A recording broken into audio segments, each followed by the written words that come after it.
Hey there, it's Anonymous Tea, where we spill the tea anonymously. Hello, everyone. Hello, YouTubers. Hope you guys are all having an amazing day today, sending good vibes, sending positivity, sending blessings, and good energy to each and every single one of you. Thank you so much for tuning in. So, anything I say is alleged and in my very, very personal opinion. This is for entertainment purposes only. None of this is personal. The Copyright Act of 1976 is in the description box. Some meat and potatoes, some housekeeping items. It is free to follow me. Free to follow me on this channel, Anonymous Tea. Free to follow me on my other channel, Anonymous Tea Podcast. There is new content over there. Follow me on the Tickety Talk at Anonymous Tea Podcast. Free to follow me on the Instagram. On the Instagram, he's at Anonymous Reality Tea. Free to share everywhere. Free to like the video so it gets out to the algorithm. Free to share with your family, your friends, and your foes, and coming or going, hit the like button. Hey y'all, so we're talking today, another edition of Pimpin' in the Pulpit. It just doesn't stop, y'all. It just doesn't stop. And we got to talk about a viral clip that was on fellow YouTuber and content creators' Dear Future Wifey podcast page. And it is featuring none other than the ultimate pimp in the pulpit, Pastor Reggie Steele, and his wife Kelly Steele, and the foolishness that was being displayed. Now, I presume, this is just a guess, that this might be the same alleged Reginald Steele that previously had a church in Texas, that previously had to resign from the church in Texas because allegedly, he was having an affair with the administrator of the church. I presume this might be the same pastor, and him and his wife have hightailed it all the way out to Phoenix, Arizona, to open up a new church by the name of Kingdom Church, and is out here still giving bad advice to the churchgoers and just giving things that are uplifting adultery, which is not okay, which is in the Bible that it is not okay and that is not appropriate, and all of the things. And we've got to talk about it.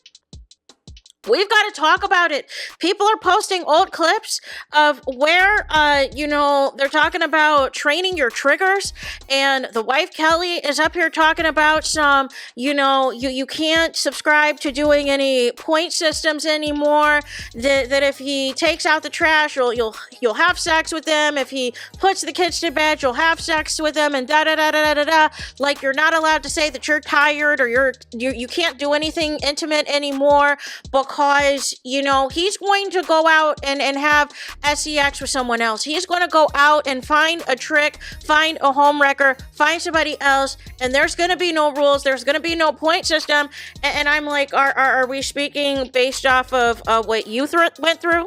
Because it was giving very much a projection. It was giving very much, this is what you went through, and this is what you're still sticking around for. Make it make sense? So in the Dear Future Wifey podcast show, it was very embarrassing. Even at the age of 18, Kelly was saying this husband of hers, because I believe they've been married for 30 years and they have 5 kids together. He was saying even when she was 18, y'all, he hates her guts.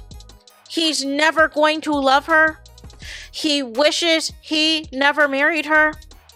He was at the point where he was out in the streets. He was for the streets and continues to be for the streets. Was not coming home at night. Was out here with the side chicks. And she is proudly saying, you guys, that she was ironing his clothes by the grace of God for him to go meet the side chicks. No. You are not going to be inserting God into this madness. See, this is what I'm talking about when y'all be trying to use God and y'all be trying to insert the Bible and insert scripture into foolishness, into nonsense, and try to twist it around and make it make sense, and it doesn't make any sense.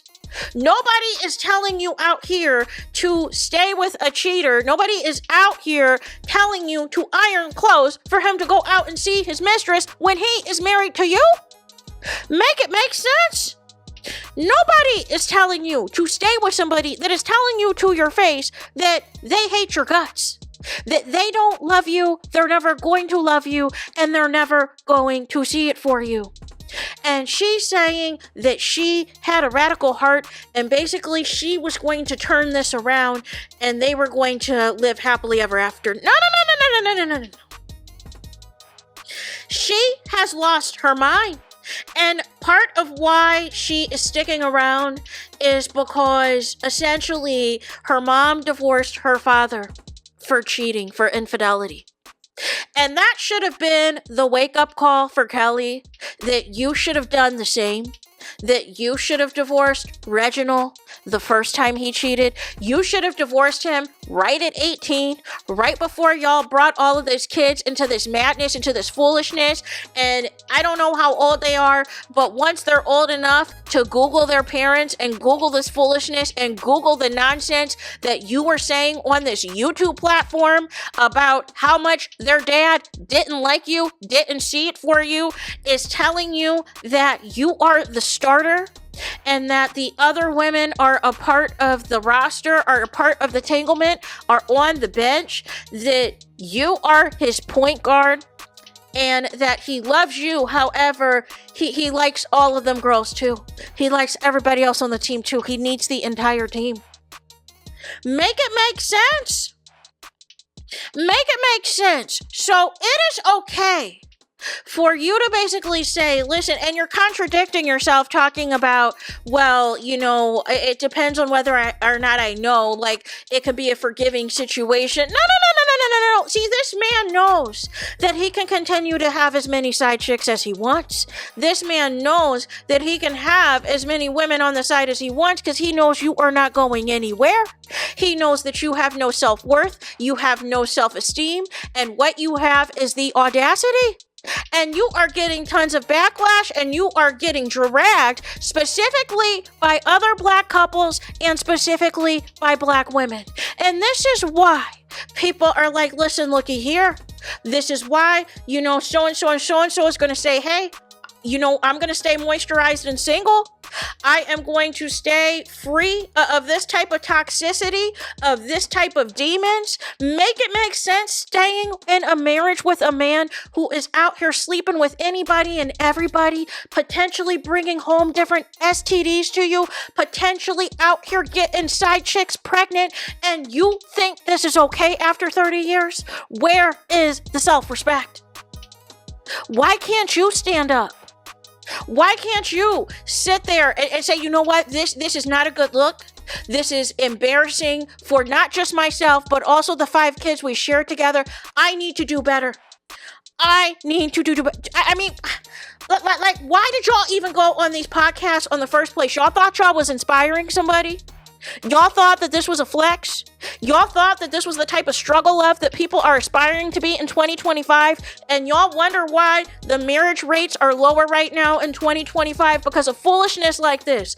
And y'all wonder why people are not going to these black churches because y'all are out here scamming the people. Y'all are out here scamming the people with y'all fraudulent love story, with y'all trifling love story, and having the audacity to try to be marriage counselors and counsel the people that attend your church with this level of ratchetness. This is nowhere in the Bible that people need to be okay with adultery, that you are insulting your wife like this and telling her how much you hate her and how much you can't stand her, and that you are going to be out here, you're letting her know in advance that you're out here going to sleep with other women and all in this and all of that, and y'all got a whole family together, and you think this is okay? You think this is okay? But I guess as long as the money comes in from the church, as long as enough people are still giving and offering and donations and everything else to keep your nonsense going, this is going to be okay to stick around for. No. How many pastors do we have to deal with this about, y'all? Whether it is Pastor Gray or Jamal Bryant or any of these pastors, man, that are in all of these cheating scandals, for why? And for what? For what? It's not the flex that you think it is.